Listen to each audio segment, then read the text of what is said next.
Salut les copains, aujourd'hui on va avoir un véritable couteau suisse. Alors oui, c'est une voiture, mais bon, t'as compris l'image. Pourquoi? Parce que Audi a fait la petite S3 et qui est une voiture, en fait c'est l'entre-deux parfait entre le daily et la voiture sportive. Mais avant tout, avant de présenter la voiture, jingle.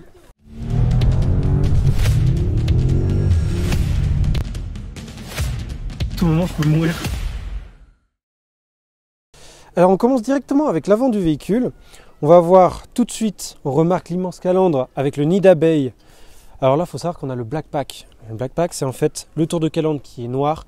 Tous les détails sont noirs en fait. Le tour de calandre, on va avoir le tour des fenêtres, les bas de caisse et le diffuseur arrière. Donc je disais, on a la calandre en nid d'abeille avec le petit rappel S3 qui est donc là. On a les feux qui ont été aussi retravaillés, qui sont plus fins, plus agressifs. Et qui va du coup très très bien avec la calandre parce que certains constructeurs vont faire une immense calandre et des tout petits phares. Et là pour le coup je trouve que c'est assez homogène, c'est assez équilibré. On a une signature lumineuse qui est absolument sublime. Je vais essayer de la faire fonctionner directement comme ça. Regardez, attention. Oh, c'est magnifique, c'est magnifique. On a deux petites prises d'aération dont une factice sur le côté. Mais bon, est-ce que c'est bien grave? Non. Et je trouve qu'en fait on a un avant qui est un petit peu repris du RSQ3, d'ailleurs disponible sur notre chaîne YouTube aussi, il est en vert pomme.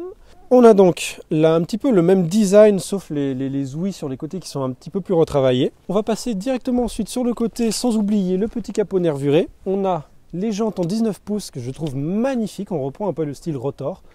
Et moi j'aime beaucoup ces jantes, elles sont très belles avec les étriers de frein rouges marqués S, comme sport bien sûr. Avec des disques de frein qui sont assez conséquents, parce qu'il faut quand même stopper la bête. Le profil est beaucoup plus musclé, beaucoup plus retravaillé, avec encore une fois, comme je l'ai dit, les bas de caisse qui sont couleur noire. Là, la voiture est full black. Moi, je trouve que ça lui donne un petit air un petit peu plus dark, un peu plus agressif, on va dire. Donc le côté est retravaillé, beaucoup plus musclé, la ligne est vraiment sympa, qui plonge vers l'arrière. Une petite casquette ici, un petit spoiler avec double bosselage qui est du plus bel effet. J'en perds mon latinus. On va avoir directement l'arrière ensuite avec un petit diffuseur qui a été retravaillé beaucoup plus agressif sur la Audi S3, avec les 4 flûtes ici, le petit motif nid d'abeille là, également ici, ils ont repris absolument partout le motif nid d'abeille. Tout simplement parce que je trouve que ça donne vraiment le côté agressif, côté S et RS. Et ça ressort un petit peu plus avec l'esprit de la voiture. On montre avec un petit coup de clé la signature à l'arrière qui ne veut pas. Bon, c'est pas grave, on va ouvrir le coffre avec la clé. On peut voir qu'on peut mettre quand même pas mal de choses. Alors il y a une version berline également qui a un coffre un tout petit peu plus petit si je ne me trompe pas. Mais là, comme on peut le voir, on peut mettre tout le matériel dedans, les sacs, etc. Pas de souci, tout rentre. On peut partir en vacances, c'est littéralement un délit. On peut mettre ses courses dedans, banquette rabattable, la totale. On va passer au moteur. Il faut savoir que dedans, on a un 2 litres, 4 cylindres. Hop, juste ici. C'est le moment où je me ridiculise à essayer d'ouvrir le capot. Sauf que je me suis entraîné avant. Vérin. Qui n'est pas disponible sur pas mal de voitures. Alors beaucoup se sont plaints, etc. Oui, le vérin, machin, tatata. Est-ce que c'est vraiment grave? Non, parce que tu ne t'amuses pas à ouvrir le capot toutes les 5 minutes. Mais là, on a un joli vérin. On a donc un 2 litres TFSI 4 cylindres de 310 chevaux et 400 Nm de couple. L'autonomie, il tourne autour des 600 km, ce qui est vraiment raisonnable pour une voiture qui se veut un peu sportive. Mais c'est surtout pratique pour un daily. Et puis, maintenant, mesdames et messieurs, sous vos yeux ébahis, je ne casse pas le capot, je ne casse rien du tout. On va passer à la conduite et à l'intérieur du véhicule. C'est parti. Alors nous voici donc dans l'intérieur de la petite Audi S3. On commence en mode confort. Alors bien sûr le moteur est beaucoup plus délicat, beaucoup plus doux. La direction est plus légère, les suspensions adaptatives sont beaucoup plus agréables, on va dire. On n'est pas non plus dans une voiture qui est typée sport à 100%. C'est une voiture qui se veut aussi daily. Là, j'ai l'impression d'être littéralement dans une Audi A3 classique.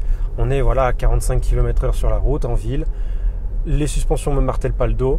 Les sièges confort, on est bien. Ils nous maintiennent bien quand même avec les renforts sur les côtés. On est sur une voiture qui est déjà beaucoup plus civilisée en mode confort. Quand on regarde directement l'intérieur, ça change beaucoup de l'ancienne génération où on avait l'écran qui était au-dessus, qui sortait en mode télescopique. On a l'écran donc du coup qui est descendu un petit peu plus bas, qui est tactile désormais.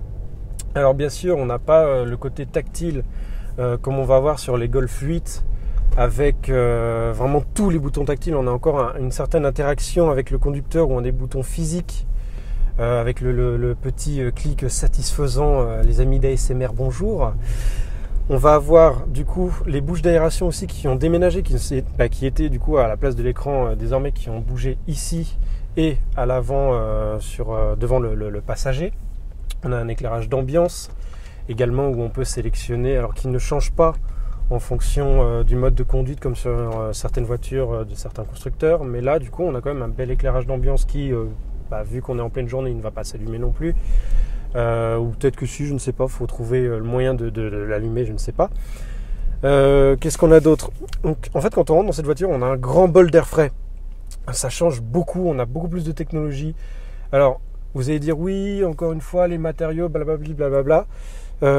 Franchement, pour l'instant, je suis en train de regarder un peu à droite à gauche. Alors oui, on va avoir un petit peu de plastique sur les bouches d'aération, sur les poignées de porte, etc. Est-ce que c'est vraiment dérangeant? Je ne pense pas, parce qu'on n'est pas non plus sur un intérieur full plastique. On a une belle surpiqûre sur le tableau de bord ici. On a l'inscription Quattro ici avec un effet un peu, alors plastique oui, mais un effet un peu comme un tissu tressé, on va dire. On a des petites touches aluminium.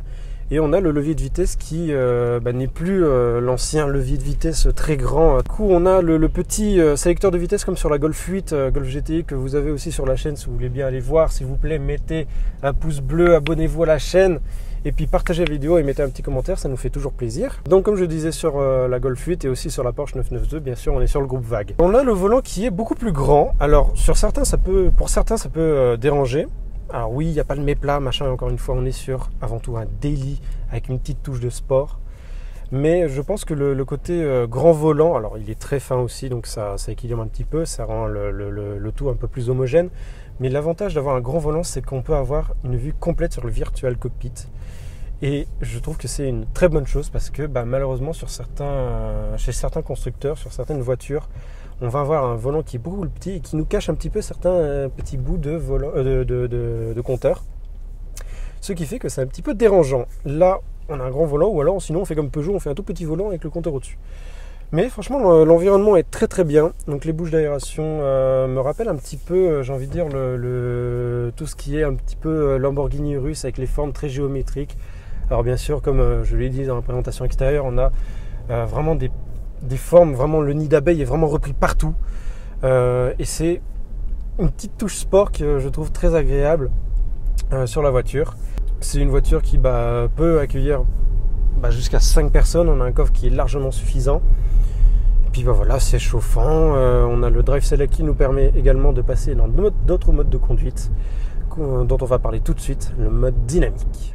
Alors, quand on passe en mode dynamique avec le petit bouton Drive Select, on ressent tout de suite, déjà on a un rapport qui tourne tout de suite, la boîte se met en mode séquentiel, en mode sport, et on peut déjà commencer à apprécier un moteur qui est un peu plus réactif, un peu plus nerveux, et surtout quand on met en full manuel, là on peut vraiment se faire plaisir. Là on envoie la poudre. On a les palettes au volant, on a vraiment les suspensions adaptatives qui se durcissent beaucoup plus. On a la direction qui est beaucoup plus dure aussi. On a le moteur qui est beaucoup plus réactif, ça c'est génial. Franchement, d'un petit 2 litres TFSI qui fait 310 chevaux et 400 Nm de couple, on ne s'attend pas à avoir autant de réactivité, autant de sensations, etc. Mais comme je l'ai dit, c'est un véritable couteau suisse cette voiture. On a le côté daily agréable, mais on a aussi le côté sportif.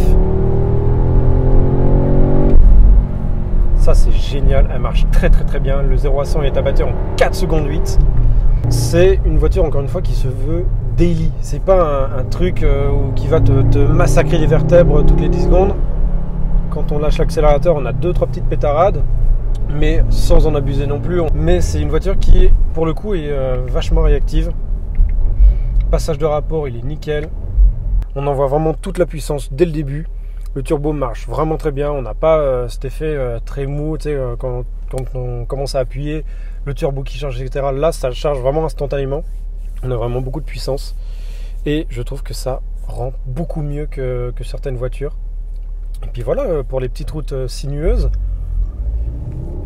prend vraiment du plaisir. On a bien sûr, on est sur une traction quattro, on est d'accord, majoritairement traction, qui pour le coup, on accroche beaucoup dans les virages. On s'attendrait à ce que ça s'ouvre, etc. Comme on avait pu le remarquer un petit peu sur la Golf 8 GTI. Alors bien sûr, les limites étaient très loin sur cette voiture. Et là, elles le sont encore plus. On a un châssis qui est franchement très très bien. On ne tangue pas trop. Le châssis suit très bien les virages. C'est une voiture qui, pour le coup, donne beaucoup de fun. Et puis, je pense que maintenant, on va pouvoir s'amuser encore un petit peu. Et je vous rejoins tout de suite pour une petite conclusion et terminer la vidéo comme il se doit. Qu'est-ce que je veux dire ? Oui, c'est une voiture qui est du coup très élégante, mais également sportive et agressive dans le design. Je pense qu'on peut vraiment confirmer le fait que c'est un couteau suisse. Elle sait vraiment tout faire. Elle est très bonne en daily, elle est très bonne en conduite sportive pour nous donner un petit peu de plaisir, etc. sur les routes de campagne et de montagne. On est sur des prix qui oscillent entre 60 000 et 80 000 selon les options, etc. Là, le modèle que Amag, d'ailleurs merci à Mac Chrissy de nous avoir prêté le véhicule, suivez-les sur Instagram, etc. N'hésitez pas d'ailleurs encore une fois à nous suivre sur Instagram, YouTube, le pouce bleu, le like, partage, commentaire, la totale. On a l'habitude. Donc c'est une voiture qui est vraiment très très bien. Et pour le modèle exposé, on est, si je ne me trompe pas, à 64 000. C'est un modèle de direction et qui est maintenant disponible à la vente. Peut-être que quand la vidéo sortira, il sera vendu, je ne sais pas. Foncez, débrouillez-vous, achetez la voiture. Qu'est-ce que je veux dire ? Je pense que la voiture, elle est nut-nut. Elle est nut-nut approved. Je pense qu'on est bon. Merci d'avoir regardé la vidéo. Encore une fois, le pouce bleu, le commentaire, la totale. Et puis je vous dis à la prochaine.